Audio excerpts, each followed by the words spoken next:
ஆமா சொல்றா. கிச்சன்ல வாசனை கம கம கமங்குதே. சிக்கனா மட்டனா? பன்னிகறி. பன்னிகறியா? நீ இப்படியே தின்றத பத்தியே பேசினிரு. வேலை வெட்டிக்கெல்லாம் போவாத. அவ ஆக்கி ஆக்கி போட்டுக்கிட்டோம். போய் பக்கத்து வீட்டு பையனை பாடுறா. மாசம் 50,000 ரூபாய் சம்பாதிக்கிறான். 50,000 சம்பாச்சா என்ன அவங்க அக்காவை கூட்டணும் ஓடிட்டா? எது பின்னாம எப்ப பாரு கம்பாரிசன். பக்கத்து வீட்டு பையனை பாரு, எதிர்த்து வீட்டு பையனை பாரு, பின்னாடி வீட்டு பையனை பாரு. அவன் பாரு அப்படி சம்பாதிக்கிறான், இவன் பாரு எப்படி சம்பாதிக்கிறான். எவன் எப்படி சம்பாதிச்சு போட்டோம். அதுக்காக என்னால சம்பாதிக்க முடியாது. ஆனா நானும் ஒரு நாள் சம்பாதிக்கிற நேரம் வரும். எப்படா? டேய் உனக்கு வயசு என்னன்னு தெரியுமா? 25. 25ன்னா வயசு சொன்னா எவனா வேலை கொடுப்பானா? நாலேஜ் இருக்கணும். நாலேஜ் இருக்குன்னா முன்னாடி நான் நல்லா படிச்சிருக்கணும். படிப்பு ஏறல. ஏன் படிப்பு ஏறலன்னு கேட்டா ஜீன் ப்ராப்ளம்ன்றாங்க. தப்பு புள்ள ஊமேல் வச்சுட்டு என்ன தப்பு சொல்ற? அப்பனா நீ சோத்துல உப்பு போட்டு தான் திங்குற. டேய் பாத்தியாடி எப்படி பேசுறான்னு?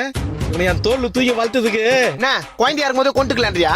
ஏன் குழந்தையா இருக்கும்போது கொல்லணும்? இப்ப நல்லா எனக்கு இப்பயே கொல்லுப்பா கொல்லு. உன் கையால என்ன கொல்லுப்பா கொல்லு என்ன கொல்லுப்பா என்ன கொல்லு உன் கையால நான் சாவணும். கொல்லுப்பா கொல்லு என் கழுத்தை வச்சு கொல்லுப்பா.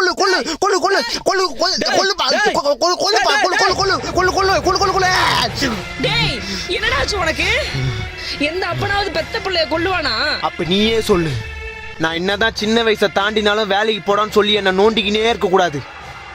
மீறி நோண்டுனாரே வைத்தியமே பார்த்தாலும் சரியாகாத அளவுக்கு பைத்தியம் ஆயிடுவேன். சரிப்பா, இனிமேல் உன்னை எதுவும் கேட்க மாட்டாருப்பா. நல்ல ஐடியா இருக்குது. இனிமே எப்படி மெயின்டைன் பண்ண வேண்டியதான்.